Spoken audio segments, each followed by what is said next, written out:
ಭಾರತೀಯ H16 news ಅರ್ಥಾತ್ ಹೇ ಸಿದ್ದರಾಮಯ್ಯಗೆ ಸ್ವಾಗತ. ನಾನು ನಿಮ್ಮ MI ಅಥವಾ ಮಲ್ಲಪ್ಪ ಜೋತ್ ಅವರು.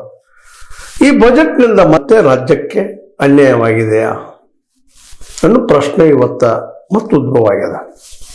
ಯಾಕಂದ್ರೆ ನಮ್ಮ ಮುಖ್ಯಮಂತ್ರಿ ಸಿದ್ದರಾಮಯ್ಯ ಅಭಿಪ್ರಾಯದಲ್ಲಿ ತೆರಿಗೆ ಪಾಲು ಹಂಚಿಕೆಯಲ್ಲಿ ಕೇಂದ್ರವು ಅನ್ಯಾಯ ಮುಂದುವರಿಸಿಯೇ ಬಿಟ್ಟಿದೆ. ನಾವು ಕನಿಷ್ಠ 14ನೇ ಹಣಕಾಸು ಆಯೋಗದಲ್ಲಿ ನಿಗದಿಯಾಗಿದ್ದ 4.71% ಕೊಡಿ ಎಂದು 16ನೇ ಹಣಕಾಸು ಆಯೋಗದ ಎದುರು ವಾದ ಮಂಡಿಸಿದ್ದೆವು.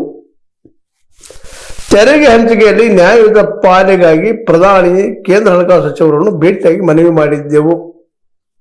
ಆದರೂ ತೆರಿಗೆಯಲ್ಲಿ ಬರೀ 4.13 ಆದ್ರೆ ಇದು 14ನೇ ಆಯೋಗದೊಳಗ 4.71 ಕೊಟ್ಟಿದ್ರು. ಈಗ ಮತ್ತೆ ಕಡಿಮೆ ಮಾಡಿದ್ರು ಅಂತೇಳಿ 4.13 ಪಾಲು ಕೊಡಲಾಗಿದೆ. ನಗರ ಹಾಗೂ ಸ್ಥಳೀಯ ಸಂಸ್ಥೆಗಳಿಗೆ ಮುಂದಿನ 5 ವರ್ಷಗಳಿಗೆ ರಾಜ್ಯಕ್ಕೆ ಕೇವಲ ತಲಾ 18,000 ಕೋಟಿಗಳಷ್ಟು ಹಂಚಿಕೆ ಮಾಡಿದೆ.